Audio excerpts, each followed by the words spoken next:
let's talk about the 10-year rule. So the 10-year rule when it comes to hormone replacement therapy is something that was created back in 2002 when they did the Women's Health Initiative studies. So the 10-year rule is preventing so many women who are 10, 15 or more years out from their last period from actually getting the help they need and improving their quality of life with hormone replacement therapy. So doctors all around the country will tell women that if they have had their last period more than 10 years ago and they have not started hormone replacement therapy yet, that they are no longer a candidate. And this is absolutely false. The reason why this rumor is being perpetuated is because 10-year rule was actually created out of some information that developed from the Women's Health Initiative study in 2002. Now, back in 2002, the types of hormones we used was way different than the hormones we use today. The most popular hormone was actually called Premarin, which was a estrogen that was made from the urine of pregnant horses. So that Premarin only contained about 10 to 15% of estradiol, which is the hormone that women make, and the other 85 to 90% was a bunch of other horse estrogens that we don't make in our body.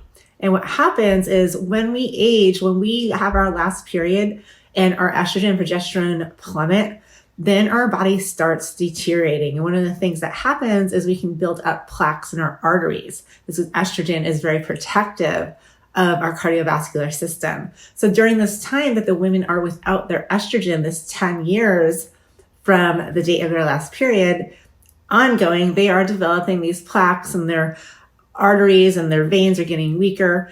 And when they start taking this conjugated equine estrogen, this oral horse estrogen, after a period of 10 years, what happens is that this releases a substance called MMP9. So these horse estrogens will release MMP9 in the body. And what that does, it's actually a remodeling compound. So it actually builds up and breaks down things like collagen and structures in the body. And one of the things that breaks down is the area around the plaques. And it causes these plaques to break loose and to burst. And this can cause heart attacks and strokes.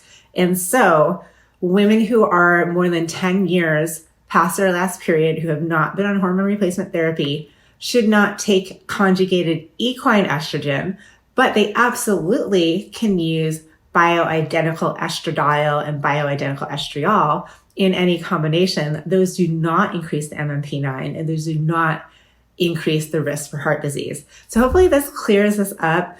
Unfortunately, in the conventional medical space, a lot of the studies that were done on synthetic hormones made from horse estrogens, medroxyprogesterone acetates, or fake progestins, a lot of these studies, they're translating over to bioidentical hormones and the hormones that our body makes. And that is absolutely false. You cannot translate over a horse estrogen and use that same study to say the safety of a female hormone estrogen that is made in the body that is biologically identical.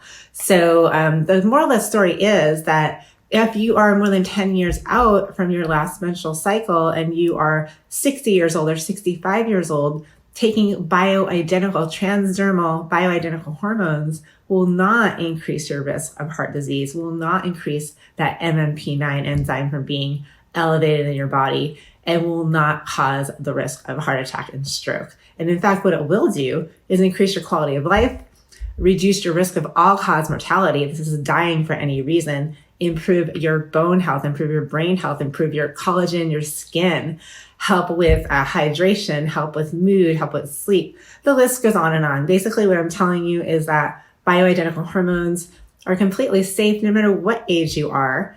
And you can start taking them whether ideally, you're going to take them right when your hormones start declining, because that's going to be the best possible scenario.